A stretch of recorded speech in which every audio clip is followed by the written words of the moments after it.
यो दोस्तों, केम छो। Welcome back to my new video. तो आज के इस वीडियो के अंदर मैं आप लोगों को सिखाने वाला हूँ how to text glow in like professional editor. मैं ये नहीं बोलूँगा कि मैं प्रोफेशनल एडिटर हूँ, पर मैंने ट्यूटोरियल्स देखे हैं बहुत सारे, तो उसी चीज़ को मैं आप लोगों को हिंदी में समझा के बनाना सिखाऊंगा। और लास्ट वाला टेक्स्ट तो मैं बहुत ज़्यादा यूज़ करता हूँ, और इस वीडियो के बाद आप एकदम से ग्लो सीख जाओगे टेक्स्ट के अंदर डालना।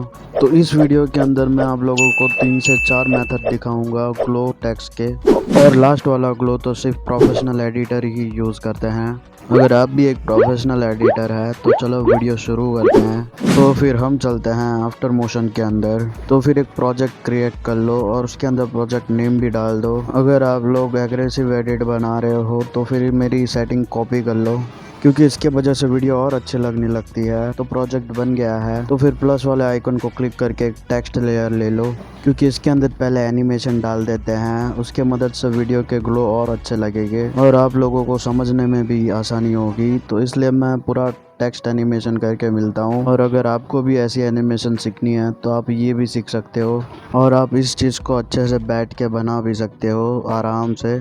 और एक बार बन जाए तो इसे आप लोग सेव भी कर सकते हो, जिसकी मदद से आपको हर एक वीडियो के अंदर ये टेक्स्ट बनाने नहीं पड़ेंगे। आफ्टर मोशन की ये चीज़ बहुत ही ज़्यादा अच्छी है कि एक बार बैठ के एडिट करो और फिर उसे आप कहीं भी प्रोजेक्ट में यूज़ कर सकते हो। और अगर आप लोगों को भी कोई दूसरा ट्यूटोरियल चाहिए तो कमेंट में ज़रूर बताना। और अभी के जो भी बिगिनर एडिटर्स हैं उनके लिए एक टिप्स है। अगर आप लोगों ने आफ्टर मोशन चूज़ किया है एडिटिंग ऐप के लिए, और अगर आप लोगों को समझ में नहीं आ रहा कि आफ्टर मोशन यूज़ कैसे करते हैं, तो ये चीज़ सीखने के लिए मैं आप लोगों को एक टिप्स दूंगा, जिसकी मदद से आप बहुत ही जल्दी आफ्टर मोशन सीख जाओगे। तो फिर पहली चीज़ है कि क्राफ्ट और की फ्रेम के अंदर ध्यान दो। अगर उस चीज़ को आप लोगों ने मास्टर कर लिया तो आप कोई भी एडिटिंग के ऐप के अंदर मास्टर कर सकते हो। और दूसरी टिप ये है कि अगर आप लोग आफ्टर मोशन यूज़ करते हो तो उसकी सब सीक्रेट सेटिंग्स देख लो पहले, क्योंकि उस चीज़ से आप बोर नहीं होगे और बहुत ही जल्दी एडिट कर पाओगे। और एक चीज़ मैं आपको मेरे एक्सपीरियंस को लेके बताना चाहूँगा,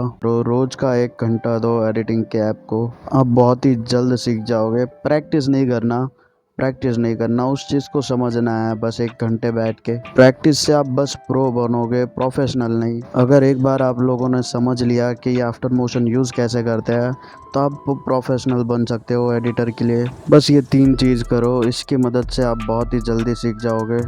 और आफ्टर मोशन के अंदर आप कुछ भी सीख सकते हो, वो आपके ऊपर है कि आप किस तरह से एडिट करते हो। आप अगर प्रोफेशनल की तरह ऐप यूज़ करना सीख गए, फिर आपकी इमेजिनेशन और क्रिएटिविटी के ऊपर ये डिपेंड करता है एडिटर। अगर आपकी क्रिएटिविटी और इमेजिनेशन बहुत ही ज़्यादा बढ़िया है तो आप अगले यूट्यूबर बन सकते हो टॉप के, जो कि एक डार्क रियलिटी भी है कि जिसके पास क्रिएटिविटी और इमेजिनेशन है वो बंदा सबसे ऊपर है। तो मैं वही बोलना चाह रहा हूँ कि अपनी क्रिएटिविटी और इमेजिनेशन को बढ़ाओ। ऐप्स को तो आप महीने में भी सीख सकते हो, मास्टर कर सकते हो। आपके ऊपर एडिटिंग डिपेंड करती है कि आप कितने आगे तक जा सकते हो एडिटिंग के अंदर। चलो ठीक है, अब तो मेरी एनिमेशन ख़त्म हो गई। अब मैं आप लोगों को बताता हूँ पहला ग्लो। तो आपको स्ट्रोक के अंदर जाना है और शेडो के अंदर से आपको बरोबर से ब्लर, अल्फा और डायरेक्शन को सेट करना है 0 0। तो उसकी मदद से आपका बहुत ही सही वाला ग्लो बन जाएगा, जिसे लोग बिगिनर ग्लो के नाम से भी जानते हैं। अब बनाते हैं दूसरा वाला ग्लो, जो कि है सॉफ्ट ग्लो।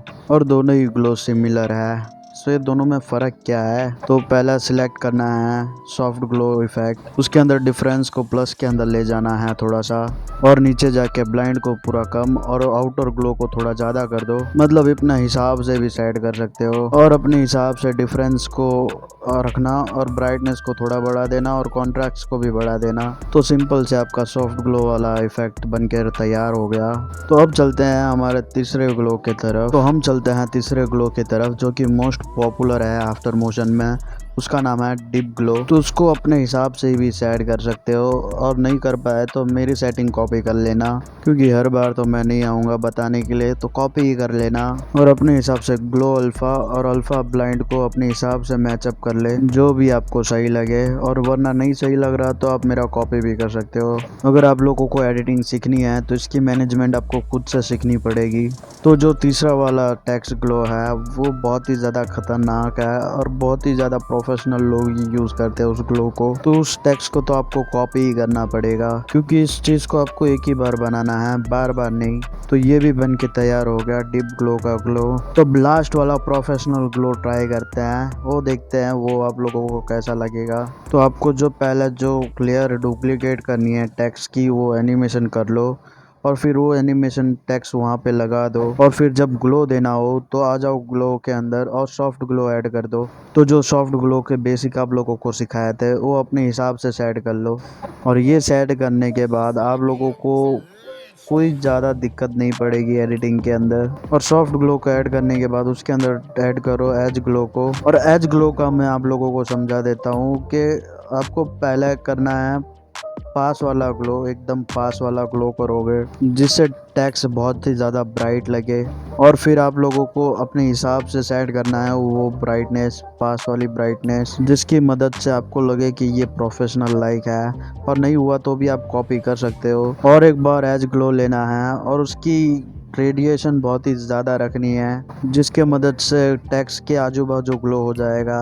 बेसिकली ब्लर को कम ज़्यादा करके भी आप ग्लो को बैलेंस कर सकते हो। और बस यही बात थी, ये दो चीज़ के मदद से प्रोफेशनल ग्लो बनता है। लास्ट में सबसे आसान और सबसे अच्छा डीप शेडो को डालते ही इसके अंदर आपको डार्क कलर चूज़ करना है और रेडियस को कम कर देना है, और अपने हिसाब से अल्फा शेडो को चूज़ कर लेना है। मैं ज़्यादातर रखता हूँ 78, तो आप लोग भी रख सकते हो 78। आप लोगों को भी कॉपी करना है तो कर दो। तो फिर सब एडिट बन के तैयार हो गई है, और इसके पीछे आप लोगों को मैं कलर डाल के दिखाता हूँ कि इसके कलर में कैसा लगता है। एक अच्छा सा डार्क और लाइट बैकग्राउंड ले लेता हूँ जिसके मदद से आपको अच्छे से दिख पाए। तो आप लोग देख सकते हो इस टेक्स्ट को सब, और अपने हिसाब से भी डीप शेडो सब के अंदर भी डाल सकते हो जिसके मदद से वो डार्क हो जाए पीछे वाला हिस्सा। तो मैं मिलता हूँ दूसरे किसी खतरनाक वीडियो में, तब तक के लिए bye bye and peace out.